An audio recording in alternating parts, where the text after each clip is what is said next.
Arturo Saldívar presentará solicitud de juicio político en contra de la ministra presidenta Norma Lucía Piña. La secretaria de Gobernación, Luisa María Alcalde, se lanza en contra de la desaparición de la prisión preventiva oficiosa. Explota casa en Tlalpan por acumulación de gas. Vamos con toda la información. Bienvenidas, bienvenidos.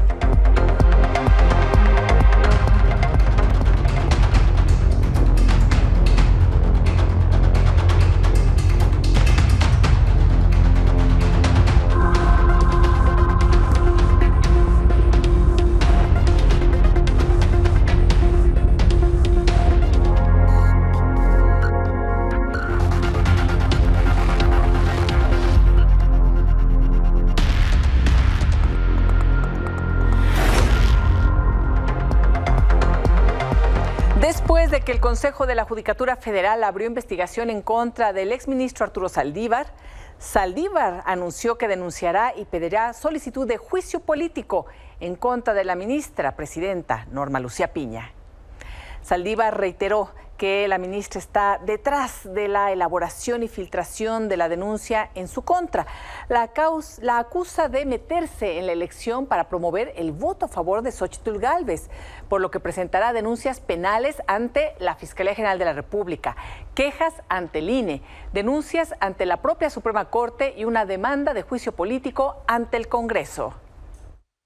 Y presentaremos también denuncia en la Corte en contra de la ministra Piña, primero por coaccionar y amenazar a los magistrados de la Sala Superior del Tribunal Electoral del Poder Judicial de la Federación para que no hubiera cambio de presidencia. Segundo, por reunirse de manera privada con líderes partidistas para diseñar la embestida en mi contra. Tercero, filtrar el acuerdo de inicio de la investigación violando mi derecho a presunción de inocencia y debido proceso y pretendiendo influir en campañas electorales.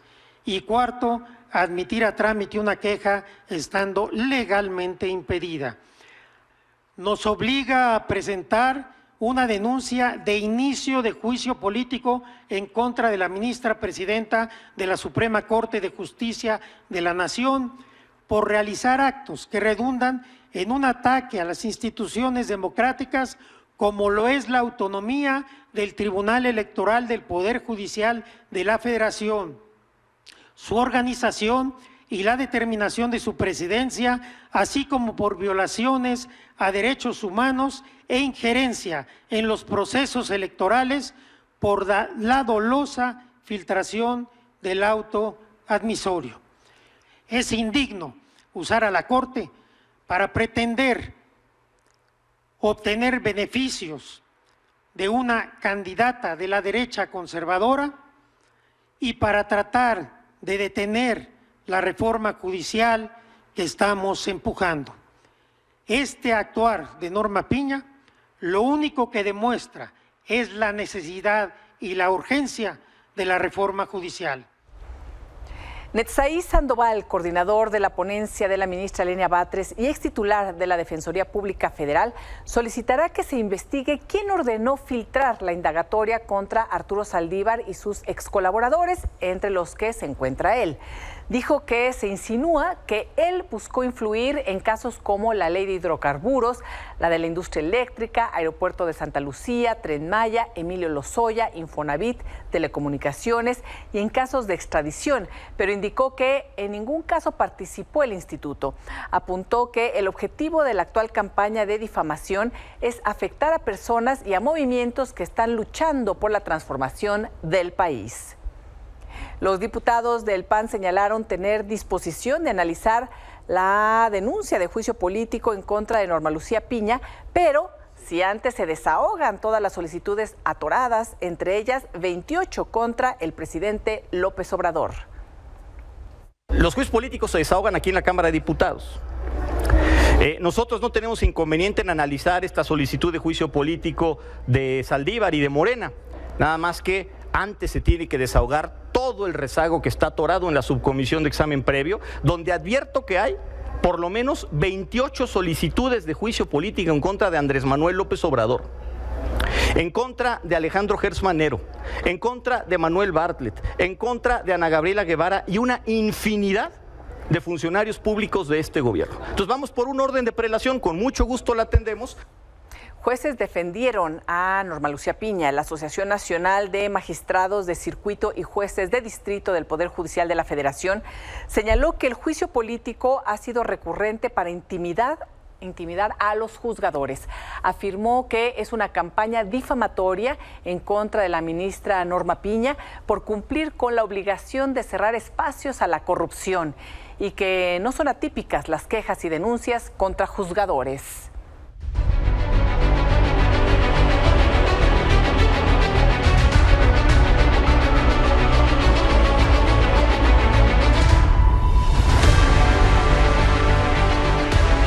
Xóchitl Gálvez, candidata presidencial del PAN-PRI-PRD, acusó a Arturo Saldívar de politizar la Corte cuando era el presidente y que ahora llora cuando es investigado por actos de corrupción.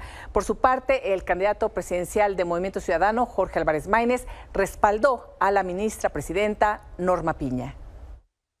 Él decidió politizarse como ministro, teniendo la enorme oportunidad de servir al país, decide separarse para involucrarse en una campaña política. Pues así es esto, que se aguante, porque ha sido un hombre extremadamente violento, majadero conmigo, y ahora que le toca, pues se tira a llorar. Les encanta victimizarse. ¿Usted no está... Nunca me he reunido con Norma Piña, desde que es ministra, presidenta de la Corte. Él está en un interés mezquino electoral. Él quiere ser fiscal desde hace mucho tiempo, desde que era ministro. Él quiere ser fiscal, ser secretario de Gobernación, quiere hueso, quiere impunidad, quiere preservar un régimen de privilegios al que se acostumbró. Lo que está haciendo el ministro Saldívar es vergonzoso, ensuciar, agredir, golpetear a una institución fundamental para México. La ministra Norma Piña tiene todo mi respaldo y vamos a defender a la Corte. Mario Delgado, presidente de Morena, anunció que el jueves presentarán una denuncia ante la Secretaría de la Función Pública en contra de Xóchitl Gálvez por inconsistencias en sus declaraciones patrimoniales.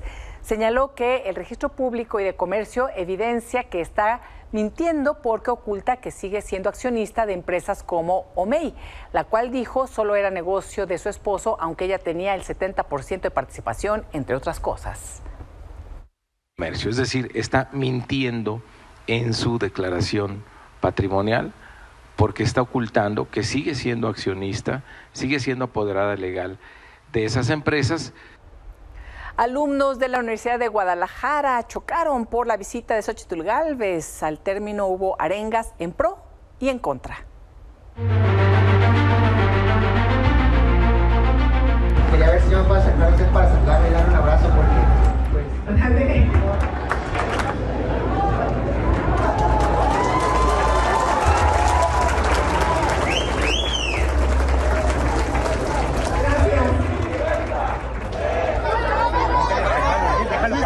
Déjalo caminar, pues. Déjalo caminar.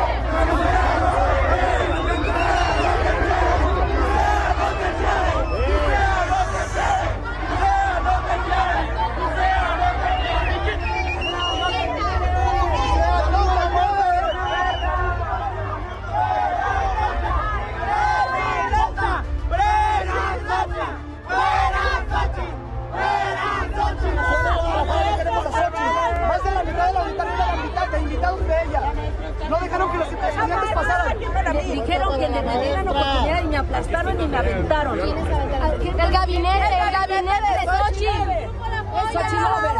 Así es. El mismo gabinete que no dejó entrar estudiantes. Así es. Claudia Sheinbaum, candidata presidencial de Morena, PT y Partido Verde, se reunió con empresarios en Yucatán, donde aseguró que las labores de construcción que realiza la Sedena no sustituyen a la iniciativa privada. El día que los ingenieros militares, en la ciudad de los ingenieros militares nos ayudaron a construir 2 hospitales, que se construyeron en 2 años y medio. Y no sustituyen a la iniciativa privada, porque la iniciativa privada y otras empresas de construcción en el país estuvieron participando también en la ciudad en muchas otras obras. La Comisión Temporal de Debates del INE perfiló a las y los periodistas Javier Solórzano, Luisa Cantú y Elena Arcilla como moderadores para el tercer debate presidencial que se realizará en el 28 de abril. El Consejo General tendrá sesión el jueves 18 de abril para aprobar la propuesta. El siguiente debate, es el segundo, en donde están confirmados Adriana Pérez Cañedo y son los debates que ya están confirmadísimos. Estos nombres tendrán que pasar todavía al Pleno del Consejo para su ratificación. Los invito a sintonizar este domingo nuestra programación especial con motivo del segundo debate chilango. A las 7 de la noche arrancaremos con el programa previo con mis compañeros Samuel Cuervo y Ana Laura Lanís. Posteriormente damos pie al segundo debate con la y los candidatos a la jefatura de gobierno y después tendremos el análisis del debate con Víctor Hugo Michel a las 9:30 de la noche. Todo en transmisión simultánea por Milenio Televisión y Canal 6. En el Senado de la República, la oposición no pasó lista y frustró que hubiera quórum para discutir las reformas a la Ley de Amparo y Amnistía promovidas por Morena y sus aliados. También tuvo que suspenderse la sesión solemne en la que dejaron plantado al secretario de Marina, Rafael Ojeda, quien iba a recibir una medalla de honor. La presidenta del Senado, Ana Lilia Rivera, calificó estos hechos como algo bochornoso y un insulto a la Marina. Y la Junta de Coordinación Política de la Cámara de Diputados decidió que mañana se discuta el dictamen para la creación del Fondo de Pensiones para el Bienestar que ayer aprobó la Comisión de Seguridad Social. Los diputados discutirán el proyecto de reformas a las leyes del IMSS, ISSSTE e Infonavit, entre otras, para traspasar 40,000 millones de pesos de cuentas inactivas de las AFORES al nuevo Fondo de Pensiones.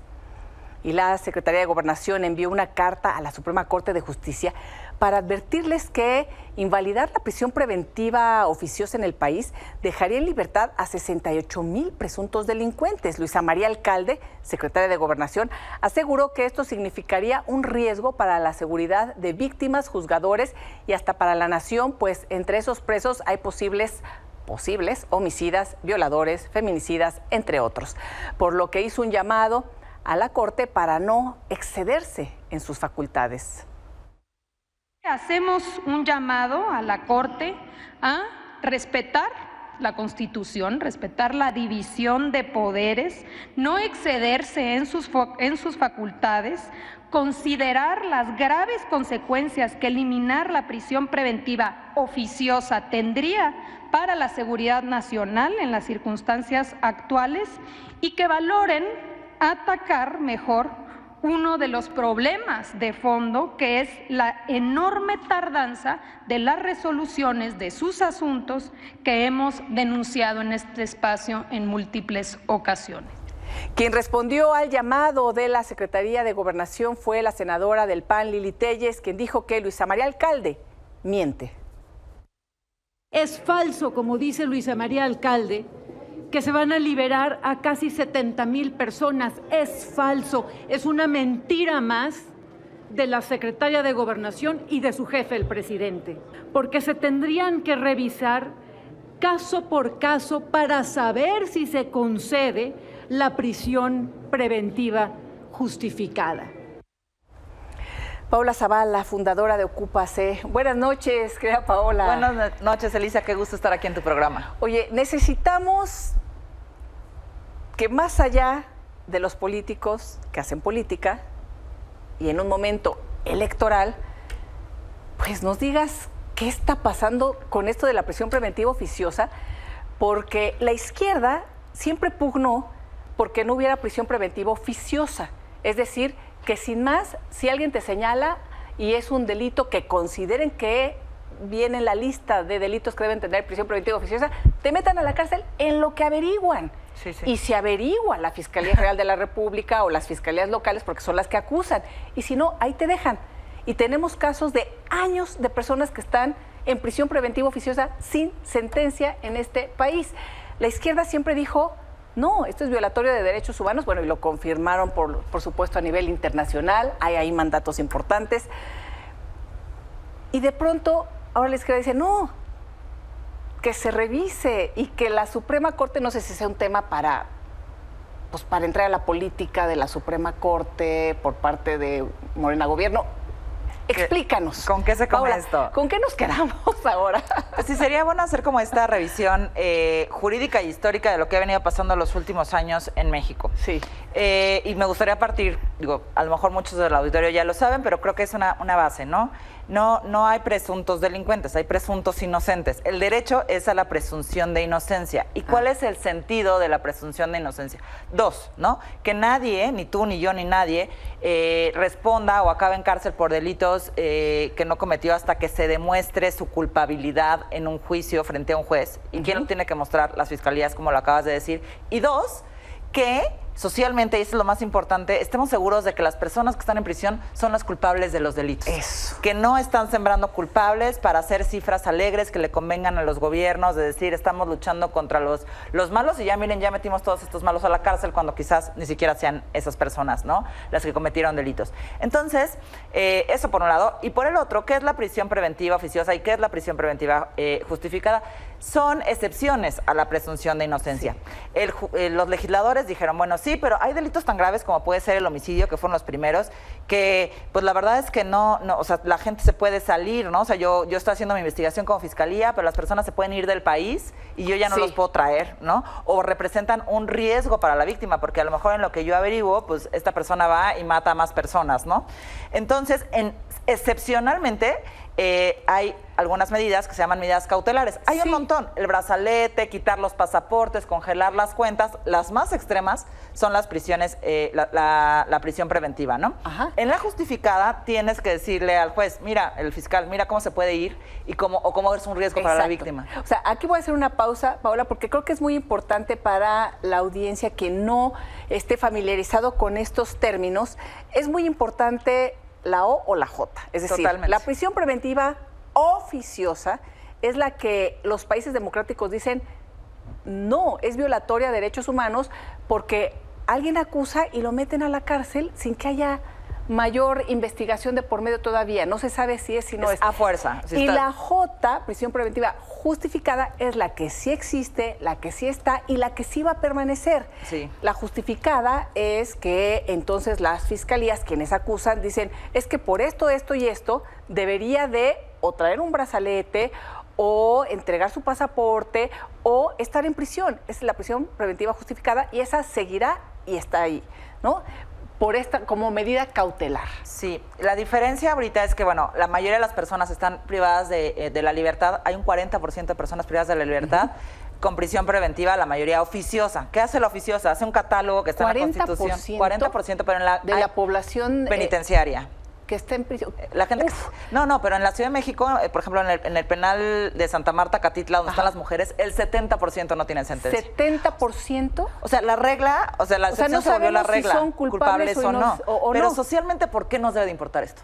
Te iba a decir inocentes, pero no, son inocentes hasta que se demuestre lo contrario. Pero ¿por qué socialmente nos debe de importar esto? Uno, porque estamos generando fiscalías flojas, que solo acusan y no prueban, ¿no? Claro. Entonces estamos viviendo en el mundo de los números alegres en el que no sabemos, digo, además de las vidas de estas personas, que probablemente hay muchos inocentes entre ellos, socialmente no nos interesa tener fiscalías que solo acusen y no prueben ni juicios. También hay que decir, el Poder Judicial se tarda un montón en mandar sentencia. Entonces, si nosotros seguimos permitiendo la prisión preventiva oficiosa, estamos permitiendo un sistema de justicia arbitrario, ¿no? Que en realidad nos dice lo que queremos oír. Y lo que dice la secretaria de Gobernación, y me extraña porque ella es abogada, cuando dice esto de la presunción, son presuntos culpables, que eso no existe, es decirle, oye, cambien, llevan 5 años que la Corte Interamericana les está diciendo, tienen que cambiar esa figura porque viola derechos humanos que el Estado mexicano firmó en tratados internacionales. Entonces lo tienes que cambiar. Y ahora nos dicen, tuvieron 5 años para cambiarlo y no solo no lo cambiaron, lo profundizaron. Y sí hay una salida, que es la que la Corte está perfilando, que está diciendo, pídeme que estos procesos, que un poco es lo que decía Lili Telles, cambien de prisión preventiva oficiosa a justificada, pero justifícamelo, fiscalías. Claro. ¿No? O sea, ponte a trabajar, ponte a chambear. Si se justifica, si este hombre puede escapar, ¿no? Entonces, pero ¿quiénes están? Los pobres. Están pobres sin defensa. Esas son las personas que no pueden escapar a ningún lado. Oficiosa ha ocasionado este drama social en donde, bueno, además se presta para persecución política, porque yo te acuso por un delito que esté dentro del delitos catálogo de prisión electorales, ya lo pusieron, oficiosa y los delitos electorales. Entonces yo te meto a la cárcel y a ver, defiéndete y a ver para cuándo. Y entonces por lo pronto te quedas en la cárcel, así seas culpable o inocente, es decir, persecución política. Y la otra, las personas que viven en una situación de vulnerabilidad. Lo que voy a decir, o sea, este 70% de mujeres sin sentencia en Santa Marta, Catitla, o 40% de la población que está encarcelada, que no tiene sentencia, que no se ha demostrado que es culpable, ¿qué tipo de personas, en qué condiciones viven? Es la gente que...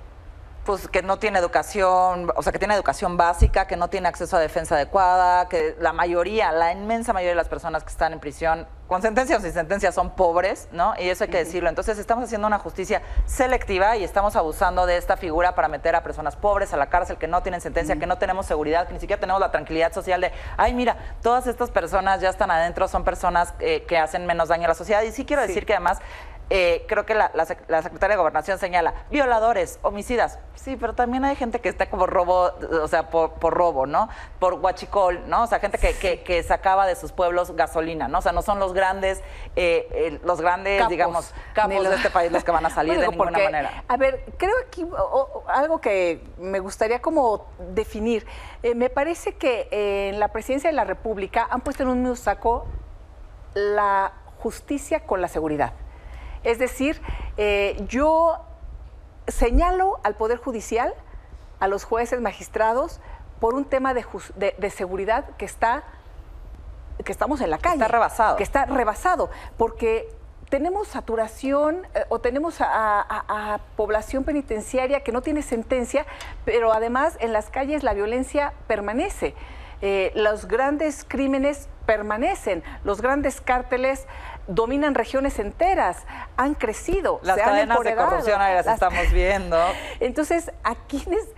Por una parte, prisión preventiva oficiosa que permite a las fiscalías acusar y que entren las personas, pero por otro lado, están pidiendo una ley de amnistía en donde el presidente pueda liberar a criminales, aunque tengan sentencia. Sí, o no sé, no sé cuál sea ahí la intención o cómo viene la ley, pero están pidiendo que tenga esa facultad de amnistía. Mira, la intención política que yo veo es justamente la Corte Interamericana obligó al Estado mexicano a que pues tome cartas en este asunto de una persona, de un caso específico de 20 años en prisión preventiva, y la Corte pues le va a decir al Congreso, pues sí, se acaba la prisión preventiva oficiosa, y lo que va a pasar es que van a decir, el Poder Judicial se entromete, urge una reforma judicial, que sí urge, pero o sea, se van a subir en eso para buscar una reforma y para un fin político que no es, desde luego, la vida de estas personas ni la nuestra acá Pero fuera. por lo pronto, los mensajes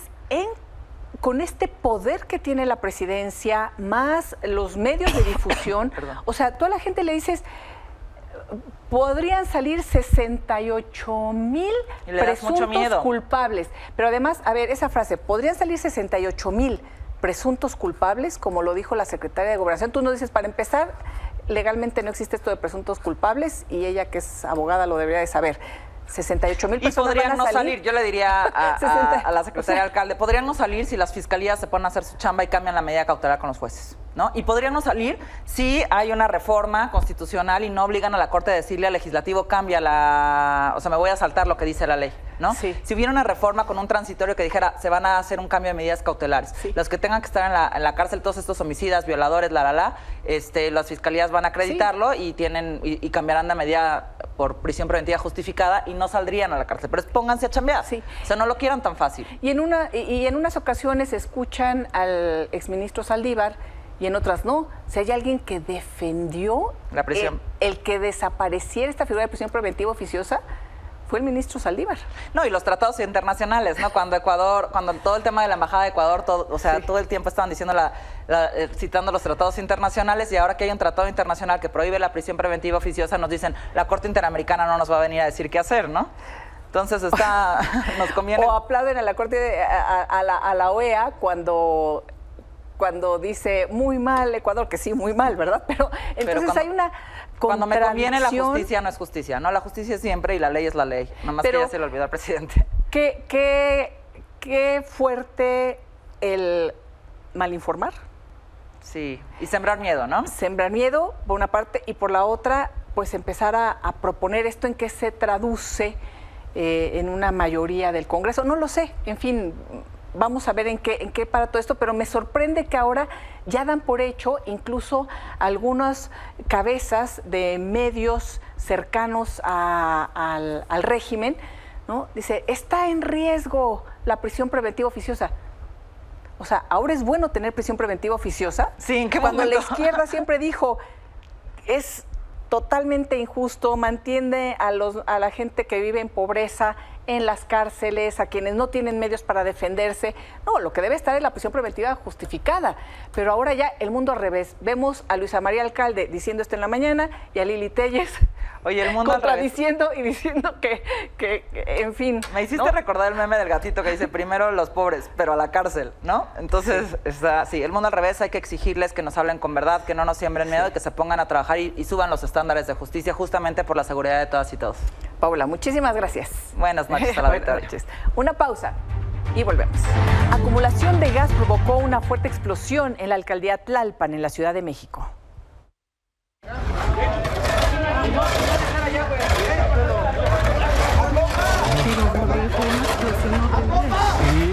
Son dos casas muy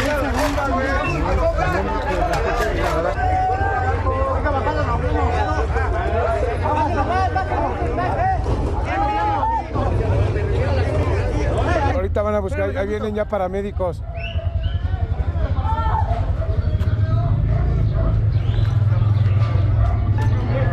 Varios lesionados y más de 5 casas dañadas fue el saldo que dejó una explosión por acumulación de gas en la colonia Miguel Hidalgo, en Tlalpan. Los hechos ocurrieron cerca de las 7:50 de la mañana de este martes, en la vivienda marcada con el número 117 de calle Francisco y Madero. Fueron los mismos vecinos los que reaccionaron de inmediato para el rescate de las personas atrapadas bajo los escombros. Quitamos escombro, sacamos al señor de abajo hay un carro adentro ya todo destruido, lo sacamos de ahí y se lo llevó a la ambulancia. Nos dijeron que había gente atorado, entonces ya nos metimos para poder sacar al señor. La señora estaba muy quemada y pues ya ayudamos para sacarlo, pero sí estuvo fuerte. Por la otra casa del lado izquierdo sacamos igual a una señora junto con su hijo o su nieto al parecer. En la parte de hasta atrás, que fue otra casa afectada, había una señora la cual también tuvieron que sacar. Servicios de emergencia acudieron de inmediato para trasladar a Minerva Gómez, de 62 años, quien sufrió quemaduras en el 65% de su cuerpo, a bordo de un helicóptero Cóndor de la Secretaría de Seguridad Ciudadana al Hospital General Joco y posterior al Hospital Regional Adolfo López Mateos, en donde permanece intubada. Su esposo Miguel Ángel Hernández, de 68 años, con quemaduras en rostro, también fue ingresado a la misma unidad médica. 2 personas fueron hospitalizadas en Joco y 4 más en el Hospital Trauma del Sur. Además, en el lugar se le brindó atención a por lo menos 10 personas por crisis nerviosa. Bomberos y personal de Protección Civil capitalino realizaron labores de apuntalamiento para que peritos especializados en la materia pudieran ingresar al inmueble colapsado. Ahí había gas LP de 30 kilos. Y había 4 de estos juntos, que seguramente alguno de ellos debe haber tenido una fuga, una construcción bastante vulnerable. Yo estaba viendo que pues, el uso que tenían era de alambrón, en verdad. No hay ningún, en las esquinas, no hay ningún amarre, te digo, con columnas, por lo tanto, te digo, esto se desarmó completo. Los 2 perros propiedad de la pareja de adultos mayores fueron atendidos por paramédicos del ERUM debido a las quemaduras que presentaron. Además, personal de la Brigada de Protección Animal los llevó a sus instalaciones donde permanecerán en resguardo. Los tanques de gas encontrados en la vivienda fueron retirados por los bomberos. En total, fueron 6 casas afectadas, una colapsada, 3 con daños en barda perimetral y 2 más con daños en sauce zaguán y ventanas. La Unidad de Protección Civil de Tlalpan censaron 200 casas para la valoración de algún daño colateral. Los vecinos afectados en la estructura de su casa serán apoyados con un refugio temporal si es que así se requiere. Con imágenes de Aarón Hernández y Hugo García, Lizeth González, Ciudad de México. Arely Lorenzana, nos tienes información sobre las personas lesionadas por esta explosión. Buenas noches, Arely.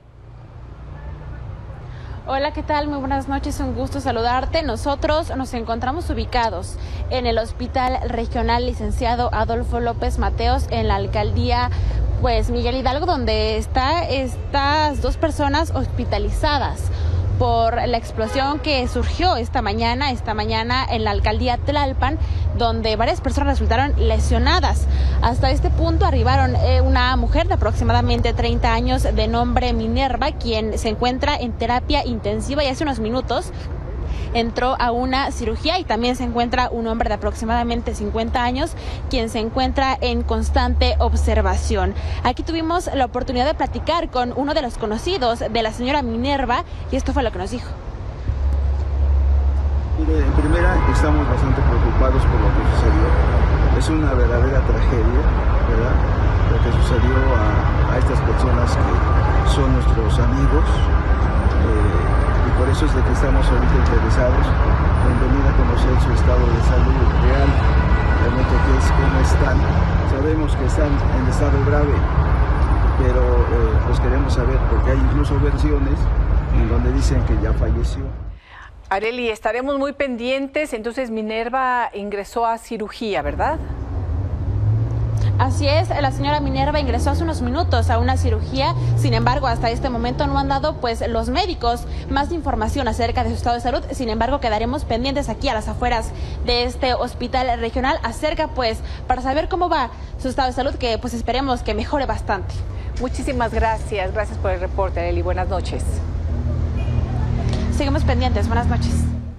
Y un hombre entró al domicilio de María José para agredirla y asesinarla.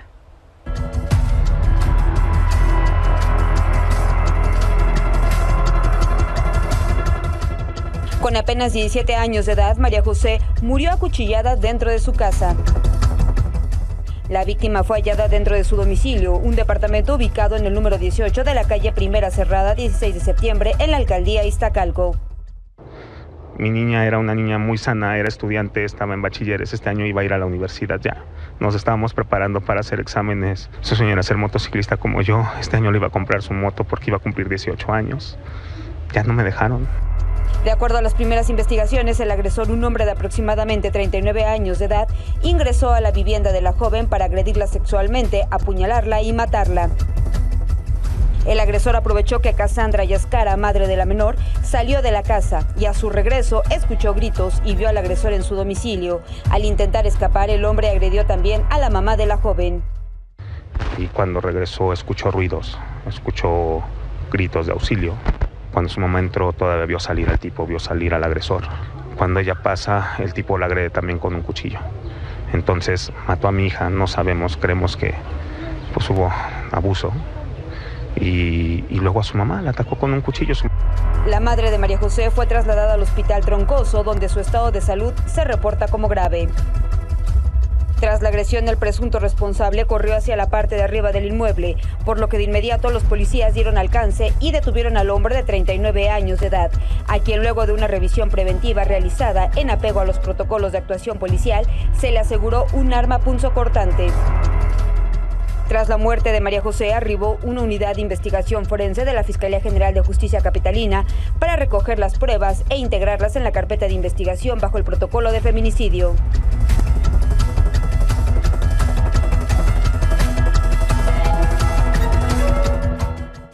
Me quitaron a mi bebé, me quitaron a mi vida. Yo lo que pido es justicia, que vaya a la cárcel, que no lo dejen salir en su perra vida. Con imágenes de Luis de la Cruz e información de Luis Alfaro, Ciudad de México. Y un menor de 2 años fue abandonado dentro de una maleta en el estado de Puebla. Policías atendieron la denuncia y se percataron que el menor presentaba signos de violencia. Las autoridades resguardaron al pequeño.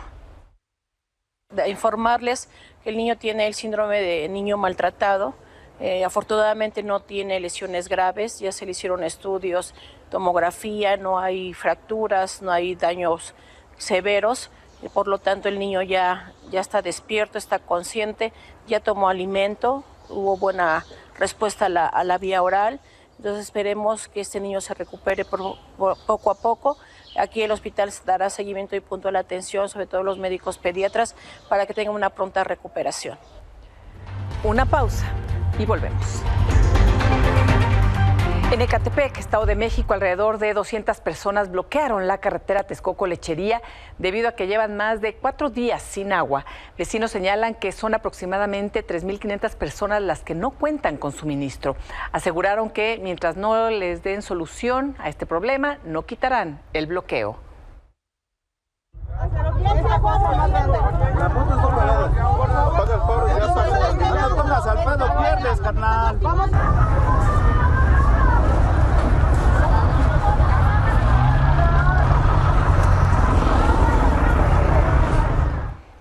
Anoche, Martí Batres, jefe de gobierno de la Ciudad de México, informó que la calidad del agua de la alcaldía Benito Juárez se había restablecido.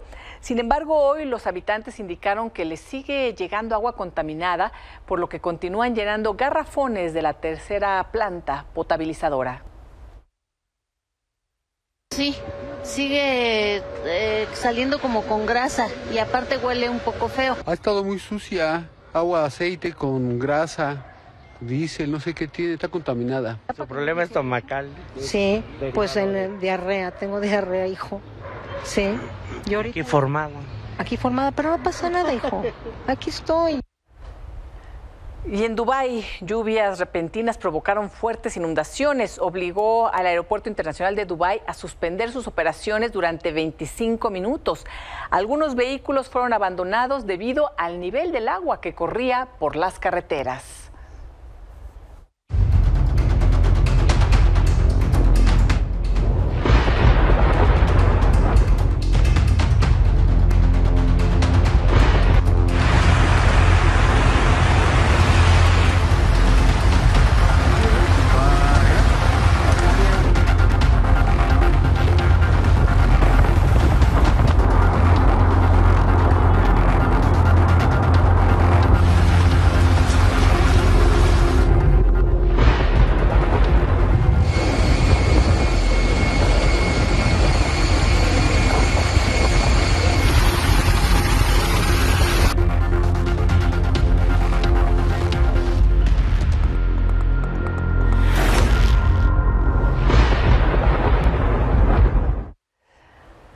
Hasta aquí la información, gracias por su atención. Los espero mañana en este espacio de noticias. Hasta entonces, buenas noches.